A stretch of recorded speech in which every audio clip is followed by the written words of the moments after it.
Hi, I'm David Mandy, President of O&M Partners. I want to welcome everyone today to the Evergold Corporation Town Hall call. Evergold trades on the TSX Venture under the symbol EVER, and they also have an OTX listing, EVGLF. For those of you that are new to these broadcasts, O&M is in the business, Partners is in the business of bringing the managements of public companies and investors together in real time.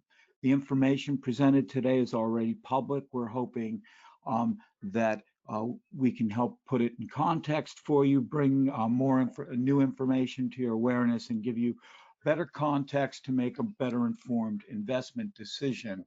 We want to answer all this call. We want to answer all your questions. If you have a question in the audience, please feel free to chat it in through the webinar, through the question pane of GoToWebinar, or you can just email us. If we don't have time to get to all the questions, be reassured we will get back to you after the call in a reasonable amount of time. Before we turn to our host today, Kevin Keough, President and CEO, Director of Evergold, I'm very pleased to have Eric Coffin with us, who's the editor of Hard Rock Analyst. Eric is going to make some introductory comments today, give us a sense of the current situation and his opinion of it. He's an editor of the Hard Rock Analyst family of publications, responsible for the financial analyst side of HRA. Kevin has, for many years, he's tracked the financial performance and the funding of all exchange-listed Canadian mining companies. And he's helped with the formation of several successful exploration ventures. Eric is one of the first analysts to point out the disastrous effects of gold hedging and gold loan capital financing back in 1997. He also predicted the start of the current secular bull market in commodities based on the movement of the US dollar in 2001 and the acceleration of growth in Asia and India. Eric, I couldn't think of a better person to speak today, and given the global situation, and just for your background information, he can be reached at the website www.hraadvisory.com. Again, www.hraadvisory.com. On that note, we'll turn the call over to Eric.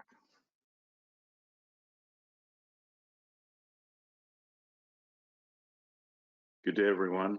Thanks for having me on, guys. I'm here to talk about a topic that's near and dear to my heart. It's, I would say, the bedrock of the HRA Hard Rock Analyst newsletters, really since their inception over 20 years ago. The newsletter itself tends to deal with two types of companies generally. One is early stage explorers that are working on or trying to find new discoveries in any metal. It doesn't really matter, although I tend to favor gold these days. The other type is companies that have a resource and that are moving that resource forward and improving it and starting to put economic parameters on it. There's a reason why I focus on those two areas. If you take a look at the screen, you'll see a copy of what's called the Lassonde curve. Lassonde curve is named after Pierre Lassonde, a fairly famous mine builder and entrepreneur in the mining sector. He's one of the founders of Franco-Nevada, which is the original royalty company, if you will. But he's also credited with several discoveries chiefly in Nevada. Pierre's curve shows you sort of a sinuous value proposition that goes from early development of an exploration company through to production. And I would say, although the curve is exaggerated for effect, it's essentially true in terms of how the valuation metrics work for one of these companies. They're generally, fairly flat with maybe some slight upward movement if there's a bit of early success. The really large move in terms of both percentage gains and the speed at which those gains arrive happens when or if, obviously, a company makes a discovery that the market determines is potentially a mine, potentially an economic resource. During that usually 1 to 2 year period where the early stage exploration is going on, they're doing a lot of drilling, they're growing the resource. That's where you really see the price move up. Once they start putting economic parameters on it and they've sort of found the edges of the resource, then the valuation is somewhat set in stone and it flattens out. It might move a little bit with the commodity price. And then you'll get this period that's, 2 or 3 years long sometimes, where the stock sort of gets orphaned. And really what's happening is it's going into the feasibility process and the permitting process, neither of which generates a lot of exciting news and which can be drawn out. And normally what you see during this period is that the early shareholders, who are largely speculators, guys that were betting on drill holes and resource growth, they exit the stock, and that stock is generally bought by institutions that are more interested in playing the second wave of value appreciation you get, which is once you've got the permitting and the financing and you're building the mine. And usually during this period, the economic study's been done. There's a net asset value assigned to what this mine should be if everything goes according to the feasibility study. And during the period of construction and development and early production, the value of the company tends to go from a low percentage of that net asset value to close to equal to that net asset value. So you can get another wave where you can get, depends on the company again, but 50 or 100 or 200% over a couple of years during that development period. The kind of company we're going to talk about today is the one that's on that first upswing in the Lassonde curve, the exploration company. What I look for in these companies is essentially there's 3 or 4 things. One is project. I tend to be project first. I'm looking for projects with a target metal that I'm interested in, which these days is basically gold. It has to have 2 or 3 things to get my interest. One is target scale.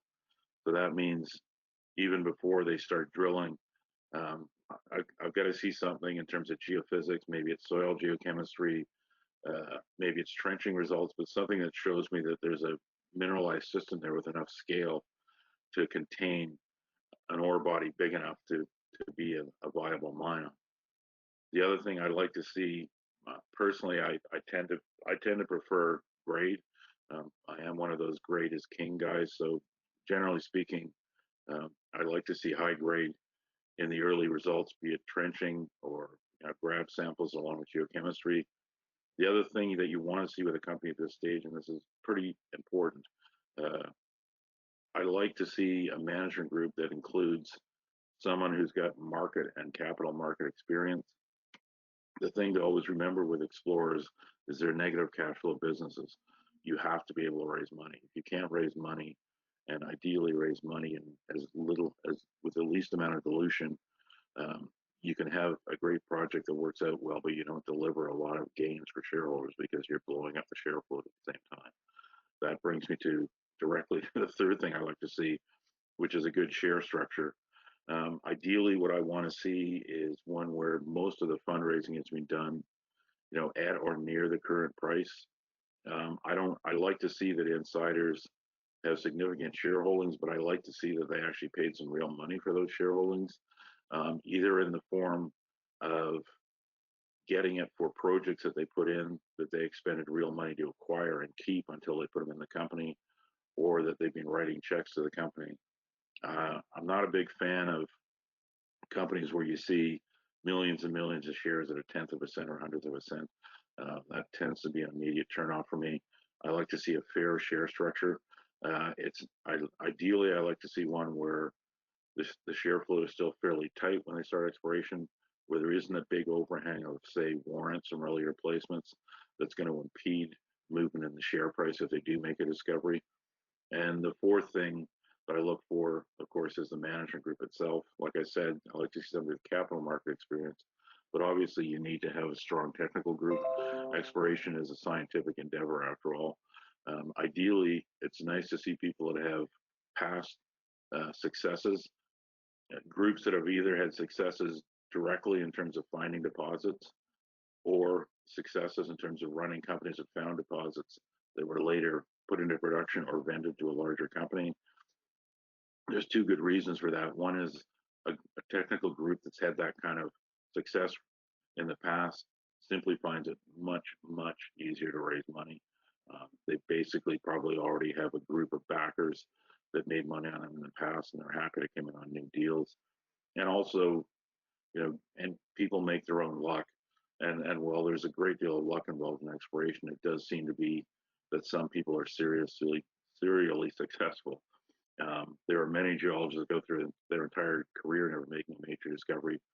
Others who make several of them during their career. I don't think that's just accidental. There's obviously something in the skill set that those winners have, and there's a good reason why the market tends to back guys that have made discoveries before, because quite often they make them again. So that's basically a simple summary of what I look for.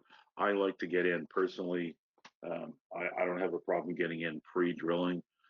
Obviously, you need to pick your comfort zone. A lot of people like to wait and see good drill results before they're willing to get in. The stock will be more expensive then, but obviously there's less risk.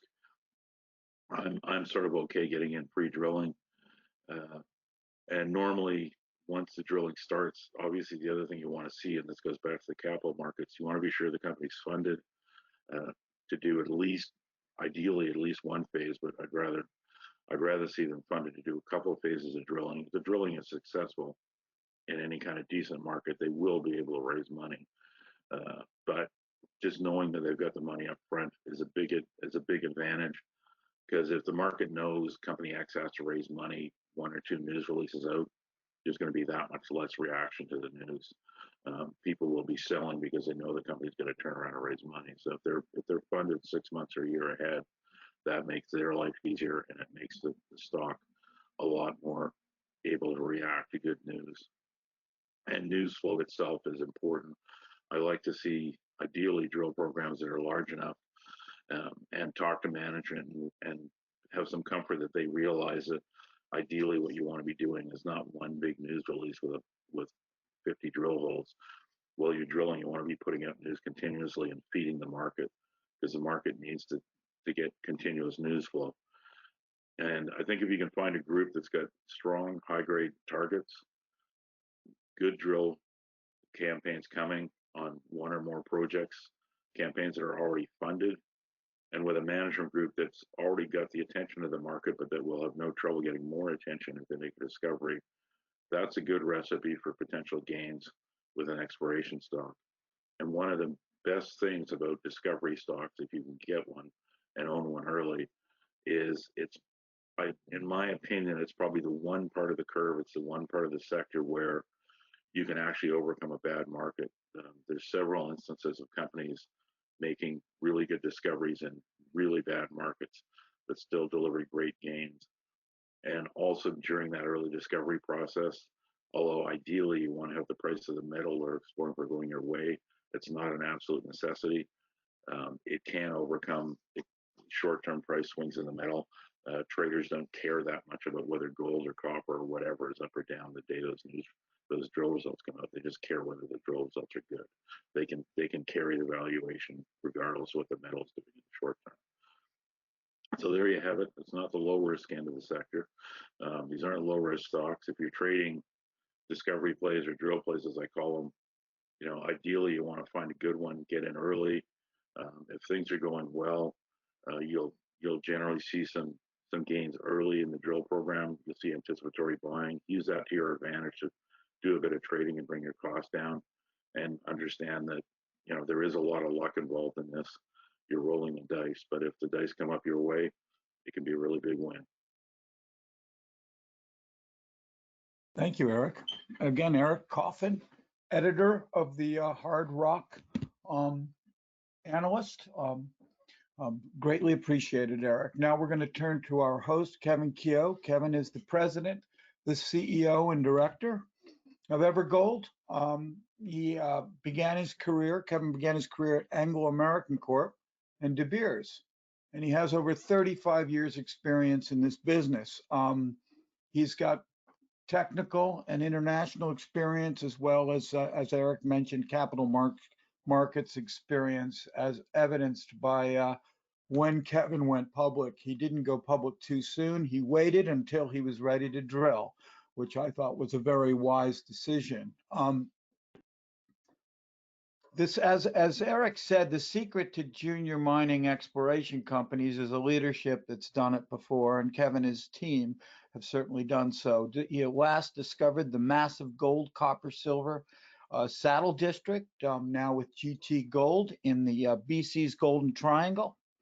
And Kevin is at that stage again where he's looking for another discovery. And on that note, I'm going to turn the call over to our host, Kevin Keough. Thanks very much, David, and hello, everyone. Thank you for listening in on our story today. These are certainly extraordinary times, and thank you also to Eric for his introductory comments, which I find are always helpful and relevant.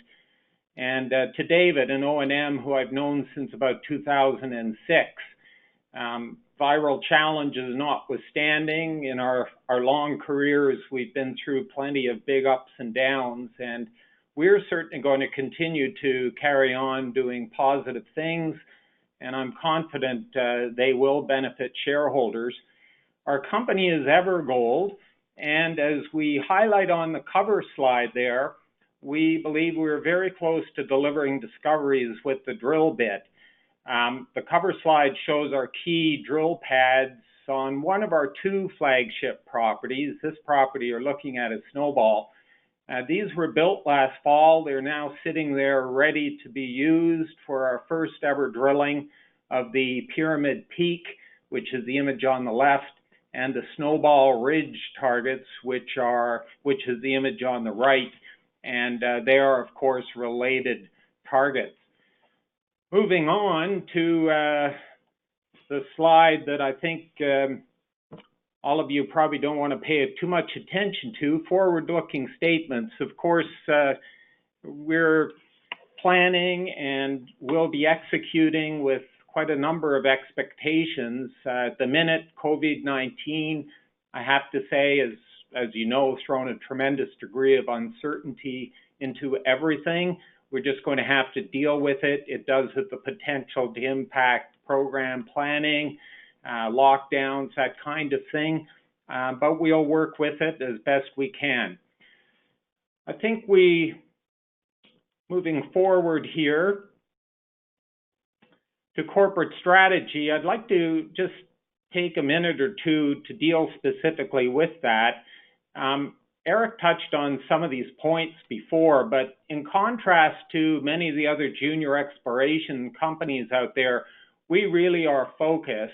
That's what we like to do. We typically want to select one or two really excellent properties, flagship properties that we as managers believe offer really high potential to deliver a true discovery of merit. And by that, I mean a discovery that could become a mine. So we find the properties, we set up an entirely new company to hold these properties. This avoids all that historical baggage and really allows us to create that investor-friendly capital structure Eric talked about. Then we raise money privately, and we use typically geochemical sampling of rock, soils, and talus fines. That's our foundational technique, and we use that to develop targets that are, for the most part, new to science and never previously drilled. That's really key. We then enhance those targets with geochemical mapping and geophysics. But we really prefer the geochemistry and geochemical anomalies because they directly indicate the presence of metal. You may not be exactly sure where it is, but you know it's either in that rock or it's close by beneath the soil. So it's not just a pretty picture, which is often what you get with pure geophysics. We then enhance those targets and we bring them to the point of being truly drill ready. And when they're at that point, we take the company public. And the public generally and investors generally really only care about drill results. So we do the exciting work with money we've raised through a public offer. So moving along. Eric's already dealt with, to some degree, how money is made in exploration and mining. I look at it as two principal stages of value creation, stage 1 and 2. The first stage is typically when the company delivers a significant discovery with the drill bit.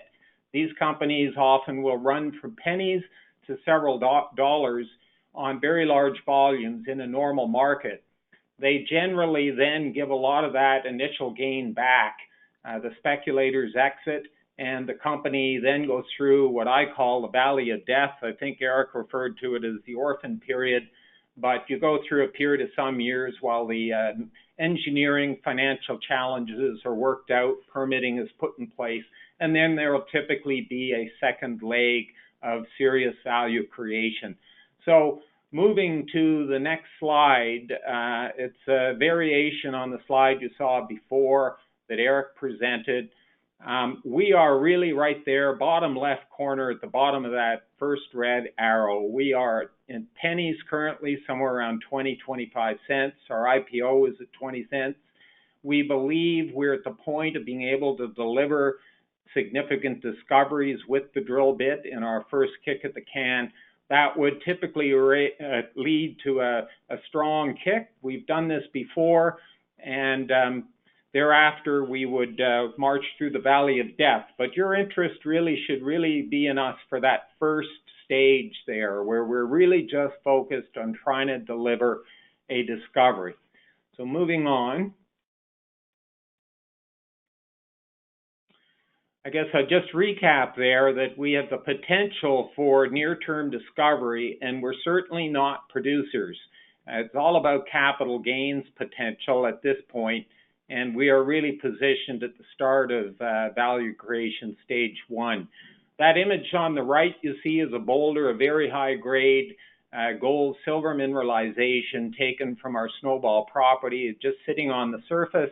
It runs anywhere from 400 to 500 grams per ton gold.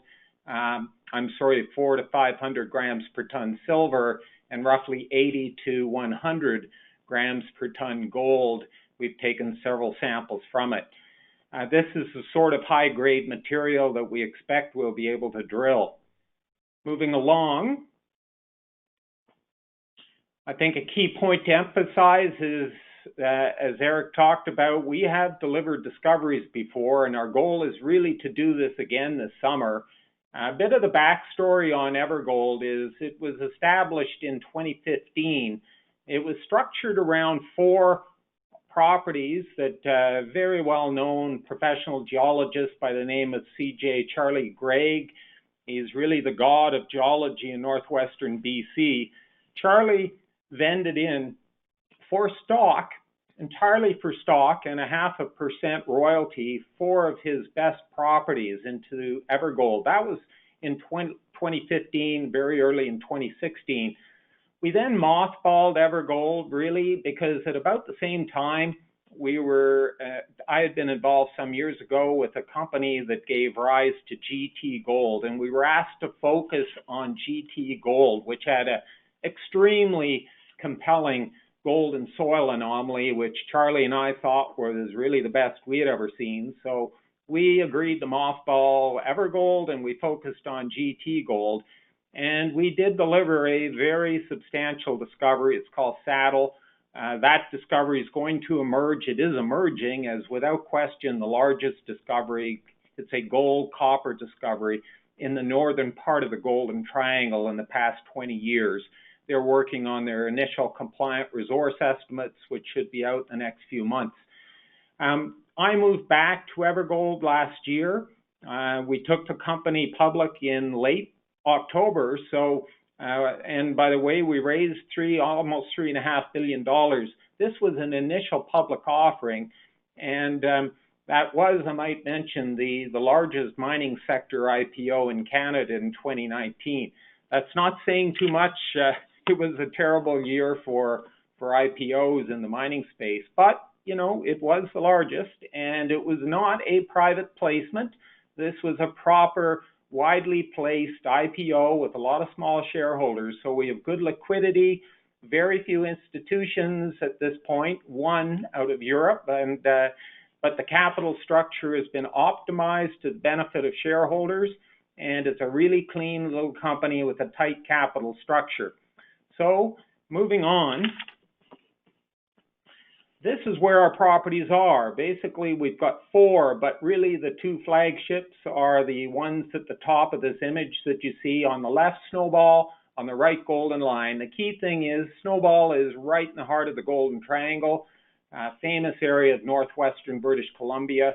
And the Golden Triangle, though it's not in the heart of the the Golden Line property on the right, though it's not in the heart of the Golden Triangle, it's actually in the same Stikine terrain rocks. It's about an hour flying time east.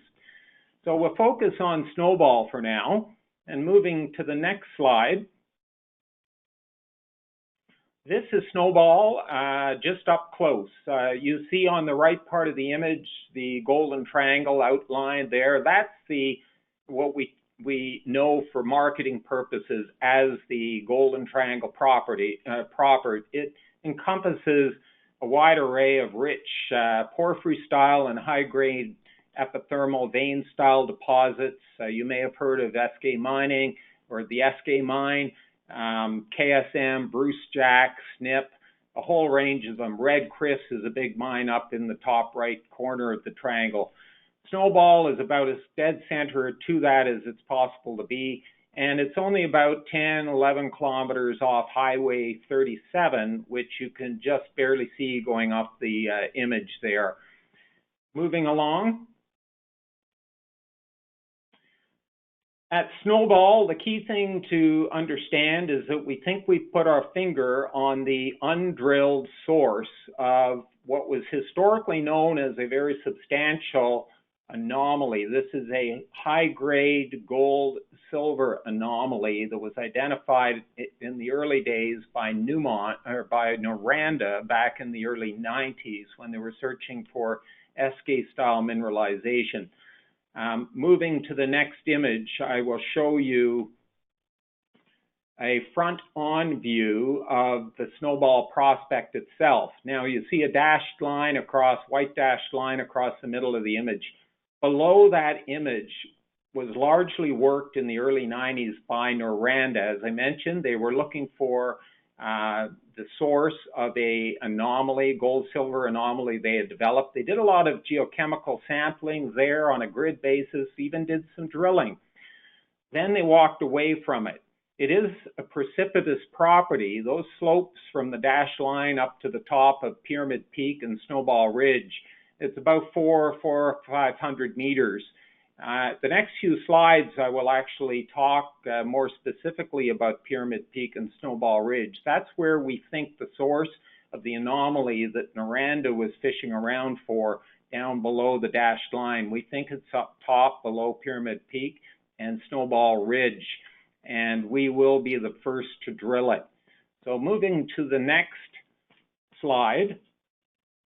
This is just a schematic, a bit of a cartoon that's pretty much the same image as the previous slide 11. It is to scale, and it gives you some sense of what we think we have. This is an intrusion-related system. You've basically had a body of magma that at some point came up into overlying sediments and brought with it mineralized fluids. So there's a significant fault on the right side of the image, the Northmore Fault. That's a contact between the Stooheny and Hazelton, which is very well known in northwestern BC. So many of the major deposits are associated with that so-called BCGS red line that you see on the right. We're basically sitting right on that contact or next to it. Moving to the next slide. This is a bird's eye view. So you're looking directly down. Now, at the top of the image, circled with the red ellipse, you see work that we did in 2016. The area that's encompassed by the black fringed square, those samples, those were actual soil samples on a grid that were done by Noranda back in the early 90s. We took the property on and we modeled the historical results, and to us, it became clear that the source was not down there, but it was open up slope off grid. So in 2016, we went to the top of Snowball Ridge and Pyramid Peak, and we sampled along there. And as we note in the text box top right, the average of 14 talus fine samples we took over Pyramid Peak, about 200 meters along strike there, was over 0.5 gram gold per ton. That's a really strong golden talus fine anomaly. By comparison, in our business, if you have a 50 ppb, that's roughly 10 times your typically or an anomaly strength that's considered compelling for gold. So we're far above what's considered a good-looking gold anomaly. And because of those results in 2016, we went back in 2017, which is the next image. In 2017, now you're still looking at a bird's eye view, but we've zoomed in here a bit, so it's much closer. We went back, and you can see Pyramid Peak there at the top part of the right side of the ellipse. We put in something on the order of 50, 55 samples over Pyramid Peak. And we returned very compelling results from that work. If we go to the next image, next slide, this is actually even closer up. So we're still plan view, and now we've zoomed right in on Pyramid Peak. You can see the average numbers that we got in the area that's encompassed by the blue outline. We had 39 talus fine samples in there, and excluding a high value of over 25 grams, which is really, really extraordinary, we had an average value of over 0.7 of a gram per ton gold within that area. Even the median, which was almost 0.5 gram. As I mentioned before, a 50 or 0.05 gram per ton gold anomaly is considered noteworthy. That anomaly you're looking at there at Pyramid Peak is the kind of strength we experienced at GT Gold at our Saddle South discovery before we drilled it. It had a very similar tenor of anomaly. So that is a very fine looking drill target, and we have a pad set up right now on top of it. So let's move along. That is a view, just so you're aware of what it looks like in real time, or real life at least. That's a view of Pyramid Peak, which is now drill ready. You can see at the top center of the image our completed drill pad, and slightly above it a completed helicopter pad. We have a drill plan in mind here, which could, from that one pad, allow us to drill off a very considerable resource, assuming that the results in our early drilling are attractive. We have a pad built that allows us to radiate holes 360 degrees off that pad. So basically, by sitting in one spot, we should be able to drill off a substantial resource if we get what we hope we may get in the early drilling. So moving along.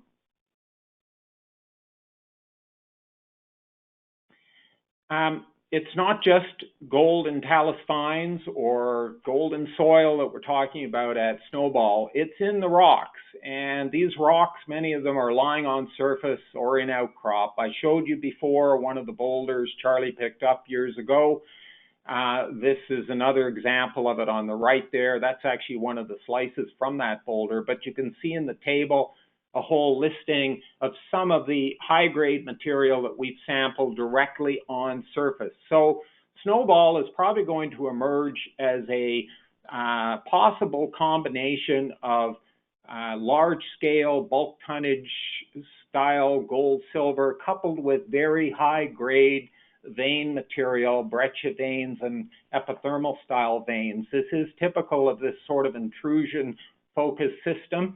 You have a principal source, and then at some distance to it, you have various other styles, including epithermal high-grade veins. It's a story that looks quite exciting. Moving along. People do ask about access to Snowball. That's Highway 37 in the distance, down slope. It is precipitous where we're proposing to drill, but as you see, we have the drill pads already constructed, but access is actually pretty straightforward. We can simply come up that rather gentle mountain valley from the highway down there. And the pond you see in the right foreground is Snoball Pond. That's actually the campsite where people typically would camp if we have an on-site camp. But we can actually service the early drill campaign here from the highway if we wish. Moving to the next slide. That wraps up Snoball. As I mentioned, and as you saw at the beginning, we've got pads ready to go. Pyramid Peak pad is built on the left. That's also it shown in the center image there. And to the right, Snoball Ridge, that's the UT vein pad. I'll show you that in the next slide. If we move to 20, the photo you see here in slide 20 is the UT vein pad. And just to give you an idea of the scale of this target, that pad you're looking at is 1,000 meters, a full kilometer west along Snoball Ridge from Pyramid Peak. And we think and we know there's a high-grade vein system up against that plug that you see in the background. We've got the pad ready to go. Bottom left of this image, you see a whole array of different high-grade results that we got from sampling of rock and float on surface.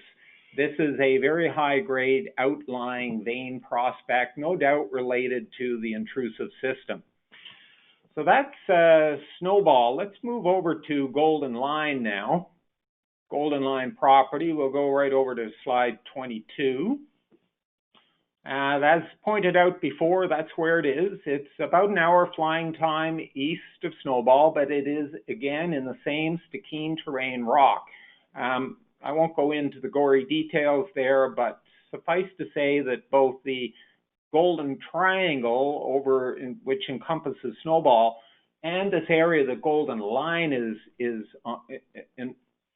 centered on, it's called the Two Doggone area.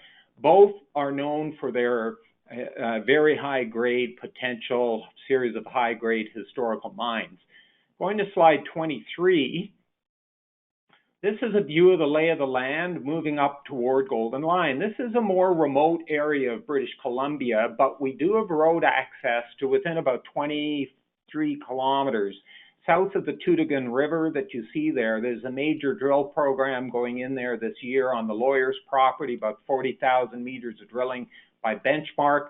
We're north of that, but historically it's rather gentle country. It's much less precipitous than over at Snoball. You can see broad, gentle valleys, and Golden Line itself is up in those hills that you see in the distance there. You can track a bulldozer, and that's a historical track to it there. Moving to slide 24, this is just an overview of the property. It's a substantial size. It's about 10 kilometers north-south in that image, 5,000 hectares. And on it, you note that I've circled three principal target areas, GL1, GL2, and GL3. I'll walk you through all three of these areas. If we move on to slide 25, this is the GL1 target area. Now, this is the area that attracted us to the Golden Line property. GL1 was actually drilled in the early 1980s now by Newmont. They tracked a bulldozer up here, and what they got was a high-grade epithermal system, broad intercepts of lower-grade gold with some very high grades of silver, kind of hosted in porphyry or epithermal veins in a porphyry-style rock. We're not sure what's really going on. It has tremendous upside in terms of high-grade material. We were attracted by this target area, but what we did is we sampled immediately when we got involved in the property, starting in 2016 and on. We sampled the areas north and east of GL1, and we got very high grades in soil and outcrop, high-grade gold, high-grade silver, and high-grade copper in various styles. And that's where the later GL2 and GL3 target areas emerged, which I'll walk you through. But just looking at that slide 25 for the minute, last year, for example, we sampled in outcrop. You see the text box in red, 13,406 grams per ton silver. That's over 13 kilograms per ton silver in outcrop. There's a small image of that material, bottom right. So it has tremendous upside. GL1, either there's structural intersections that have not been tested. Further down dip, there's a lot of potential, and there's also a very substantial east-west trending anomaly that has not been drilled. Let's move to slide 26. Slide 26.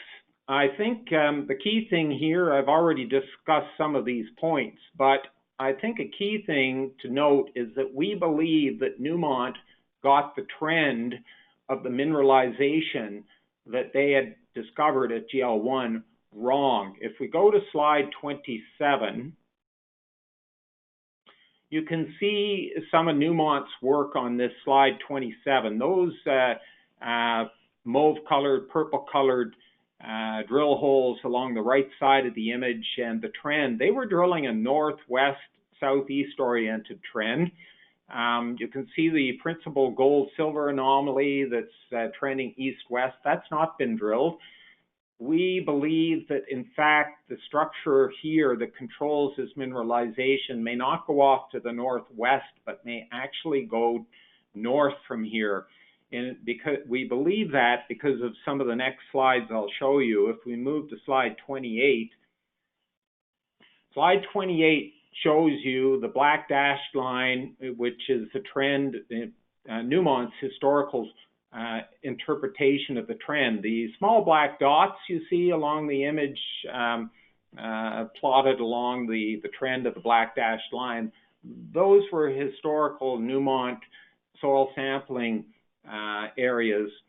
We think, in fact, that the trend of that structure is north because last summer, where you see the red ellipse at the top part of the image, we sampled some really high grades along that ridge, and it appears that those grades reflect an entirely new zone, which appears to be gold rich. It's got a lot of silver too, but apparently has a lot more gold in it than the historical Newmont zone to the south there. If we move to the next slide, 29, this new target we're now calling the GL1 North Ridge target. You're looking at a plan view there, so bird's eye view, and the width of the, as you can see from the arrowed white line at the top there, it's about 500 meters. We took a series of samples in true soils along the top of that ridge, and we got highs to up to almost 15 grams per ton gold and over 3,000 grams per ton silver. That's in true soil, so this is not rock, and these are kind of random samples taken every 25 meters. The average of those samples, I note that in the text box on the right, the average of those samples was about 3,300 ppb gold, and the median values were still up around 700. So this is very similar in tenor to what we have over at Snoball as a target.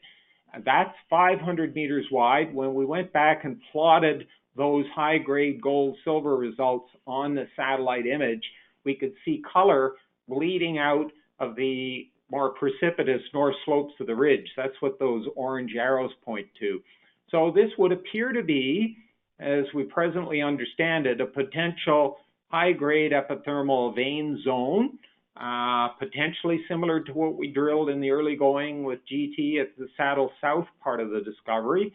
It's certainly got considerable widths, and it's got a very strong tenor of gold and silver associated with it. So this is a really exciting target, and it's a big one, and it will be one that we will not miss. If we go to slide 30, our next slide, this is how we might drill it, probably will drill it. We're still working out our plans for the summer in detail, bit more work to be done here at Golden Line, but that's approximately how we would come at this target. And we will hit this target. The values in soil reflect what is below. Question is, what will the numbers be in drilling? I'm quite excited by this target. Moving on to slide 31. GL2 is an area we developed after GL1. It's to the northeast of GL1. What's interesting there is that we've got an amazing complex of 3 different styles of mineralization, all of which are giving us high-grade gold, high-grade silver, and or high-grade copper in outcrop. So again, these are targets that we should be able to put the drill on and hit. We're not asking people to speculate that we're going to find something. We found it, and we can touch it and see it on these targets, and we can put the drills on it, and we can drill it. So it's exciting. I'll march you through, going to slide 32, a close-up of GL2. This is not the entire GL2 area, but it shows you in part of it some of the different styles and the grades we're getting. At the top of the image there, we have very high-grade skarn. This is running plus 10% copper, as well as quite strong credits of silver and gold. This material would be similar to what Sun Metals has been drilling at Stardust, southwest of us. We've also got evident porphyry style in outcrop, as well as strong values in soils on the ridge. And to the south there, bottom of the image, we've got high-grade porphyry style copper, gold, silver, and high-grade epithermal vein material in outcrop close to each other. So recognize this is an entirely new area, never drilled, sitting there on surface. If we move to slide 33, this is some of what we've actually sampled on surface. That's the skarn, top left image. That's running compelling. I mean, look at the grades, 13.5% copper, 122 grams of silver, a nice touch of gold. That's skarn material. Top right image, that's epithermal high-grade vein, typical of what you might get down in Nevada. 3,000 grams of silver, 18 grams of gold in that, sitting on surface. And the left image, this is porphyry style material and outcrop, where you get the typical porphyry values, several percent copper, a good smattering of gold, and quite a bit of silver. That could be a rich porphyry target. Moving to slide 34, there's one area of GL2 that emerged last summer. It was not actually encompassed by the previous slide images, but this is what we're now calling the East Ridge target. It's actually just off the previous image to the east. This is an area approximately 250 meters north-south where we have continuous outcrop of very attractive, intense stockwork. This is a porphyry-style stockwork, which is carrying really strong grades of copper, gold, and silver. I would venture to say unusually strong grades, and it is an outcrop. The gold and silver part of it is especially strong for a porphyry-style target. It's not just part of a gram per ton of gold, it's multiple grams per ton of gold. And it's not just a couple of grams of silver, it's actually 10 or 20 grams of silver in this material. That's a target, GL1 or GL2 East Ridge, that we will also be able to put the drill on and hit because we can see it in outcrop. If we move to the next slide, 35, this is some of the GL2 East Ridge material sitting in outcrop. The inset image bottom right is a sample of bornite-rich material that our geologist Aaron Albano sampled there. Again, this is material that we can hit with the drills right from the get-go. If we go to slide 36, I'll briefly mention yet another high-grade, or at least very promising-looking target, which is just across the valley from GL2. And perhaps all these areas, these targets I'm talking about, are related probably to an intrusive system. That's the GL3 target. It's giving us very strong values of, actually polymetallic values, lead, zinc, silver, gold, copper, in what I'd call talus fines soils. It's actually on a ridge top, quite a broad ridge. Again, it's a very easy drill target to hit. If we go to slide 37, we have plans in place for the forthcoming summer. Phase 1 drill programs at both Snoball and here at Golden Lion. There on slide 37, you can see the GL1, GL2, and GL3 target areas. Key to our next steps is some additional geochemical soil sampling, especially in the northern portions of GL1 and over at GL2. And if we go to slide 38, we also plan to do probably something on the order of 30 to 35 line kilometers of geophysics. This would be ground-based induced polarization geophysics. We found this very helpful with GT up at Saddle. It's a targeting tool. We're looking for a response. It would typically indicate sulfide, disseminated sulfide, etc., in the bedrock below these geochemical targets. So we will do both the geochemistry and the geophysics prior to finalizing the exact location of our drill sites. If we go to slide 39, we will, of course, have camps. At Golden Lion is more remote than our Snoball prospect. That's actually the campsite, one of the proposed campsites. We have several, but this would be the one we'd favor. As you can see, the topography there is rather moderate, and that's actually GL1 in the background. It underlies the slopes above as well as the material in the near foreground, or near background, rather. Slide 40. I think in terms of our plans for this summer, we raised money in October last year to do phase 1 drill campaigns on both Snoball and Golden Lion. We've planned about 2,400 meters approximately of drilling. This would be core drilling on both these target areas. The precise number of holes we're not sure of. We'll finalize that once we get a little closer to start. This program would kick off, depends on weather. Obviously, we have the pads built already at Snoball. That could get underway perhaps as early as the middle of June. At Golden Lion, we would probably start in the field around the middle of June as well, though the drilling there would not commence until the latter part of July. And we would, as we did with GT on our Saddle discovery, if we're really successful in the early going, we would scale up the program. So we would run basically and expand the drill campaign right out into the early fall.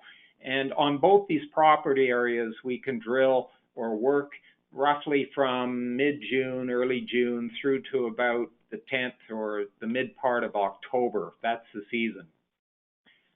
Moving along to 41. I think capital structure, of course, is so important in these little stories. What I want you to understand is it's a really fresh company. There's no historical baggage. We don't have any overhang on the stock. When we did our IPO in October, we brought in about 350 new shareholders, no one of which really holds much of a position in the story. The principal insiders in the company, Charlie, Greg, myself, Alex Walcott, we hold combined about that 26% you see top right. We're all escrowed. That comes out every 6 months over the next several years, roughly 10%. You won't see us selling. This is a really compelling story. Otherwise, all the stock that was issued in the company, accounting for about 70% of it, that's all free trading and widely held. It was not a private placement that led to the creation of this company where we had, a select number of high net worth people. Again, this was widely placed stock. So, we got out the door at 20 cents. That was our issuing price. There was half a warrant on those units too. I might tell you we traded very strongly up to the 30, 35 area for much of the last several months since we got out the door. The last week or couple of weeks, of course, we gave most of that back, all of that back. I'm not sure where we're at today, but I think we're actually higher than the 20 cents I indicate there. We have cash and we're ready to go. You can see our trading symbol. We are not trading in the US other than over the counter at the present time. We're on the venture side on the Canadian exchange. If we move to slide 42, just a couple of slides here on the principles behind the company and the management and directors. Mostly we're geologists or geophysicists. I am, certainly came out of Queen's University. Tracy is our CA, Andy Mitchell, our VP Exploration, a geologist, Monique as well, a CS, a corporate secretary. If we go to slide 43, we have a number of well-known, Charlie Gregg down there at the bottom. Charlie has done an awful lot of work in this area over the years. Bruce Jack, and he's a mapping and geochemistry expert. Above Charlie, you see Darwin Green. He just took High Gold public, which has a beautiful asset in Alaska. Rosie Moore. Rosie is based out of Utah, and she is very broad experience for, well, originally at Voisey's Bay, and with Dolly Varden, with a number of geologics and some of on the investment side, she's had tremendous experience over the years. Alex Walcott, a geophysicist who's very active in northwestern BC. Bernice Gregg, a lawyer. This is Charlie's wife. And myself, a geologist, although I might say I spent most of my career really bird dogging deals and on the investment banking side. I've run these little companies since about 2004. And that is really in sum total the story of Evergold. I appreciate you listening to it. I'd happily take any questions you have. Very clean story. We're ready to go. Thanks, Thank Kevin. you. I'm going to begin to get we'll go to the Q&A part of it now. Let's start with Doug Loud. Doug, question today? See you. You're going to do a whole bunch of drilling, and you said you had the money. So how much is the drilling going to cost? Do you have enough money? And what about all the permits? Yes, we have the permits, although it's not been announced. We do have the permits for Golden Lion and for Snowball now. Money we raised, these programs will cost approximately $800,000 for both. That's the phase one at Snowball and the phase one at Golden Lion. And great. I'm sorry? That's great. I won't use up the $3 million. No, I might add, we don't have $3 million right now. We've got about $2.5 million. Of course, we raised $3.5 million, but half that goes just to the IPO expenses. I think, Doug, at the minute as well, we all have to be cognizant of what's going on with this viral thing. None of us are quite sure, quite honestly, what the implications of that will be. As you know, they're busy closing borders and preventing travel and quarantining people. We're kind of flying by the seat of our pants on that at the minute to see how it evolves, but I might say it has the potential to negatively impact a lot of exploration company plans and mining company plans too. So that's an evolving story. We're just going to have to monitor, but we have what we need for the time being. Okay, great. Thank you. I'm working from home, so I know what you mean. Thanks, Doug. We're going to turn to Lincoln Rathman. Lincoln, questions today? I have a question. Thank you for your presentation. You've done this, Noranda did very extensive soil surface, soil sampling and surface sampling at Snowball, as did you, and you found these extremely high grades on the surface. And I assume Noranda did as well, but they must have had a concept different from yours because they decided to give up the property despite the sampling. What's different about your concept from theirs, and what have you been able to do to validate your concept? Good questions, Lincoln. To be honest with Noranda, we're not entirely sure what the heck went on there with them. Now, the property is precipitous. That is where we're proposing to drill, where we've already built the pads on top of Snowball Ridge and Pyramid Peak.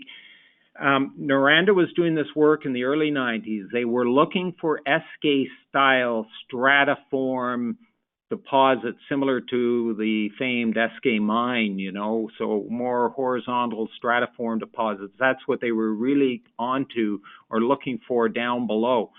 They may have been, I don't want to say this, but, you know, they may have been a little risk averse, right? They clearly did not take their systematic sampling above the area of the grid that you can see on the slide. They did not do that.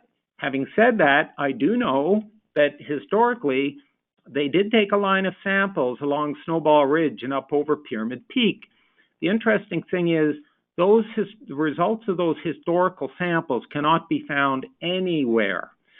And that's rather odd, I might say. So I would say a lot of the guys and gals working for some of the big companies, they're not always the risk takers that we are in the pointy end of the business. That may have had something to do with it, maybe a reluctance to actually propose drilling from up there. We will do that. Also, the fact that those samples disappeared is very odd. It's almost as if they were made to disappear. Maybe somebody thought they'd hold that back for the future when they might take a kick at this property themselves. Be that as it may, we have thoroughly sampled along Snowball Ridge, and both the talus fines, of course, and rock, and it's the real deal. The sample results you see are very real. So it's a very juicy looking drill target, and I'm pretty confident we're going to hit there. Well, you have this theory that there's this fault and an intrusion. I guess that's pretty obvious the fault is there. What other evidence do you have of the richness of that prospect? Well, we've mapped, of course. We've done, you can see in the 43-101 reports that we actually posted. If you go to CEDAR, SEDAR, or even to our website, you can download. We did 2 technical reports for both the Snowball and Golden Line properties. That's kind of unusual. So we came to market with 2 technical reports, and in there you can see some of the mapping. We've mapped the intrusive. It's clear that there's intrusive there, diorite intrusive. It's probably come up along the fault somehow because there is a trend of that diorite intrusive running south down slope along this fault. And that fault is really evident, especially from a helicopter. It's called the Northmore Fault. It's a major break, and we're right up against it. So we know that the intrusive is there. We know it's pushed up into some of these sediments.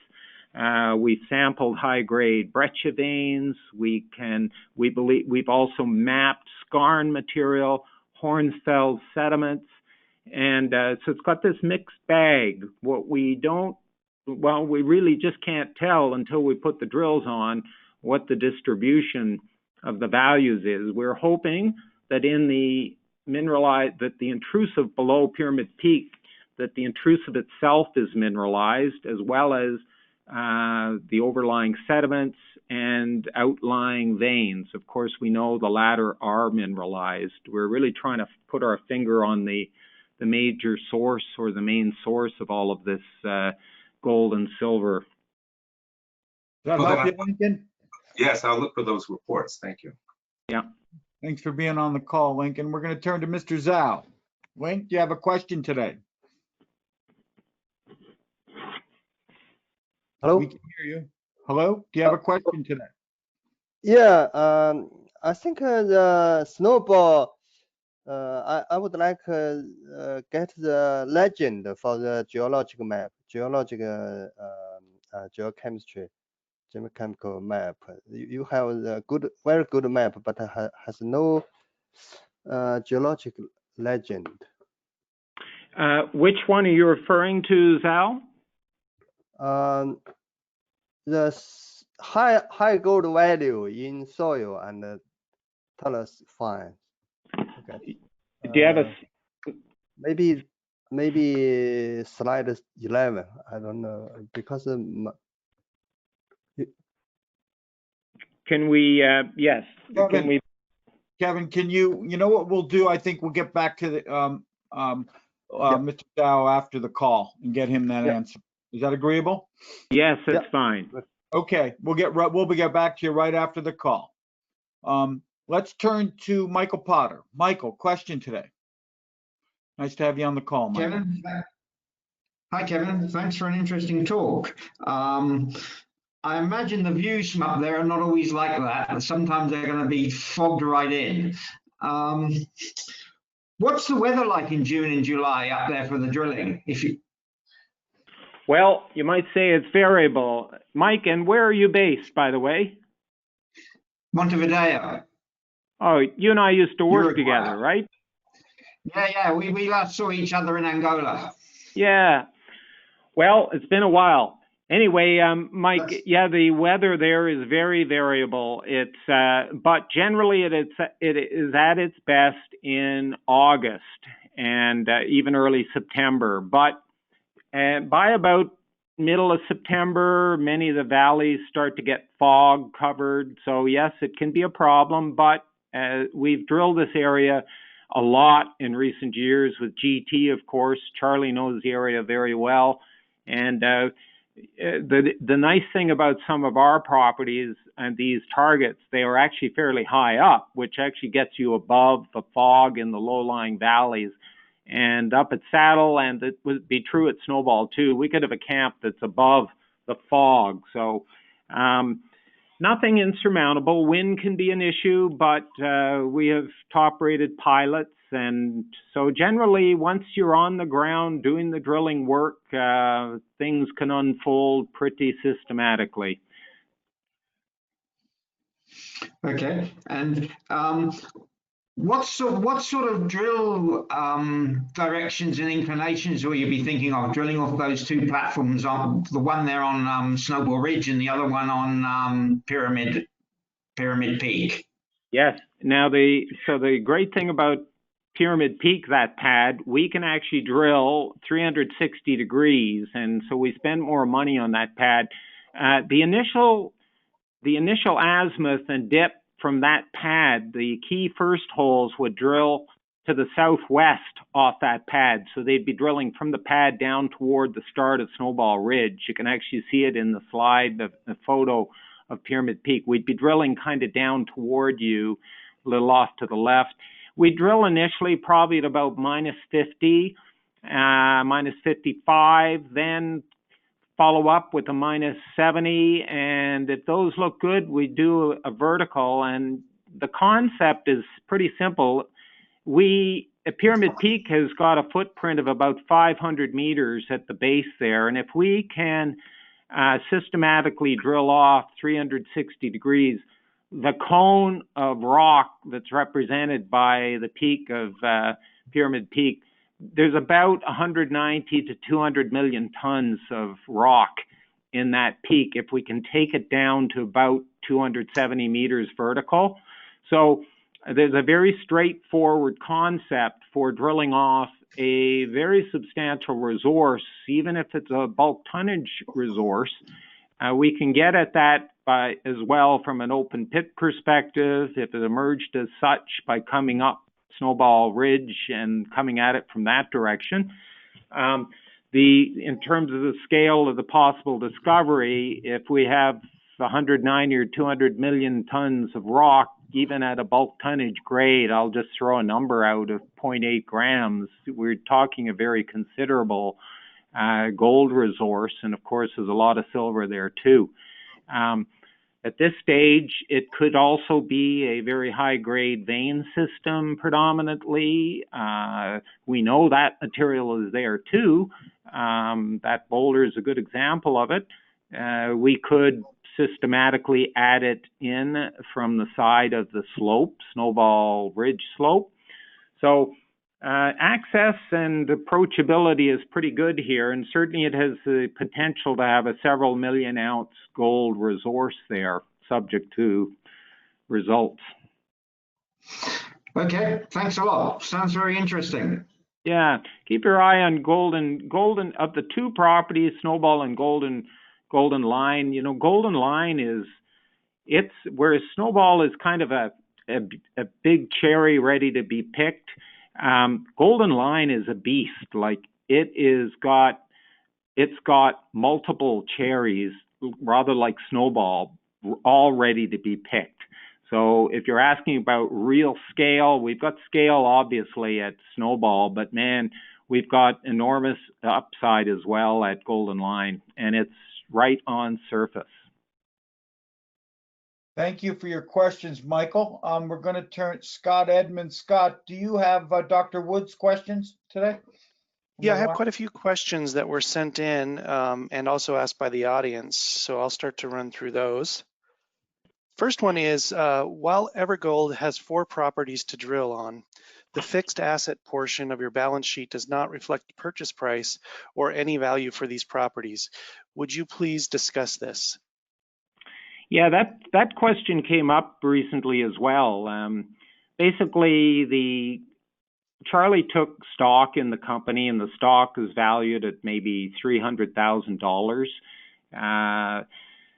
We do not capitalize, and some companies do. We do not capitalize our properties or the exploration outlays, basically because until there's a resource that's actually been or beyond a resource, until we've actually got reserves on these properties, you can't really be sure that you've truly added value. So I think we take a pretty conservative approach. We don't capitalize the exploration outlays. If at a future point in time we have advanced these properties to the point where we've demonstrated there are reserves, then we start to capitalize things from that point forward. Does that answer the question? Yeah, I think so. Thank you. Next question is a multi-part question. Your Evergold projects, Snowball and Golden Lion, are located on mountain peaks at high altitude in the Golden Triangle, only accessible by helicopter, and can only be drilled in the summer months. Please discuss A, when can drilling begin and when it must cease due to freezing weather, obviously in a typical year, notwithstanding COVID-19.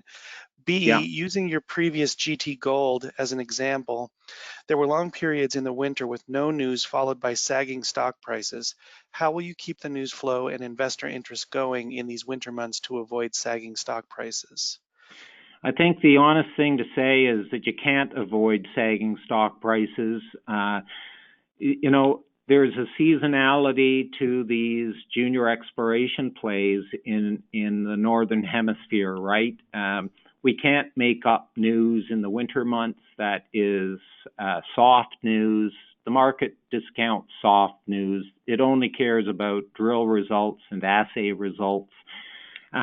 It's a weakness of all of these stories that are focused on northern climates. And sometimes some of these companies try to pick up properties in Mexico or somewhere so they can sustain the news year round. We don't do that because you've got to divert resources. It's a whole different kettle of fish if you're trying to work in those other jurisdictions. We have limited resources, and what we will do is we will focus on the properties where, as I said, we think we can deliver genuine discoveries of merit. These are properties that could become mines, and we know that it's going to be volatile. We know that if we get our discoveries, we're probably going to have serious runs up, and you know that when the speculators and the guys and gals who are in there early have made a good buck, they'll bail out. So I think anybody listening today has to understand that they'd buy us now simply as a speculation on discovery. And if they get big return, I tell people, take some money off the table because there's nothing we can do to hold it up artificially in the absence of news. And you may think that you can get out there and just, you know, spend a fortune marketing and selling the story. Well, You can't do that as a company, a small company with limited resources. We do our best, and in fact, Evergold held up very well. From our IPO, of course, in October this year, we actually went up. A lot of people weren't expecting us to go up in the absence of news, but we went up and held up very nicely till the cataclysm of the last couple of weeks.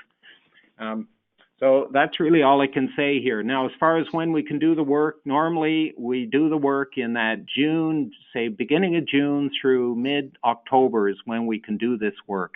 And then the drill results, if we had a very active season, they can keep, there's always a lag. So the drill results might come out as late as early January. But it's that period from sort of January through May, where there's not going to be much news. Great. And last question from this person is, how much more expensive is your drilling due to the difficult sloping mountain terrain and helicopter-only access? You know, this is a very expensive area to operate up there, right? That's a fact. I can tell you, all-in costs, a lot of companies will quote you a cost of, you know, $100, $120 a meter, let's say, to drill. You know, it's like the all-in cost of producing an ounce of gold. What is it really if you add in everything, right? It's way higher than the companies used to quote. Our costs to drill are, depending on the infrastructure, it's from $330 to $430 a meter, really, to drill. That includes camps, geophysics, assays, food, transport, the whole shebang. It's not cheap, but the flip side of that is, if you're focused and if you deliver a genuine result or discovery, you will get very serious share price moves regardless. We did this at GT Gold, where we went from very similar prices now to almost $3 on huge volumes from the discoveries that we delivered. I did that before with PC Gold, which was on the TSX, where we were drilling very high grades in an old mine up in northwestern Ontario. Went from pennies to, again, $3 approximately.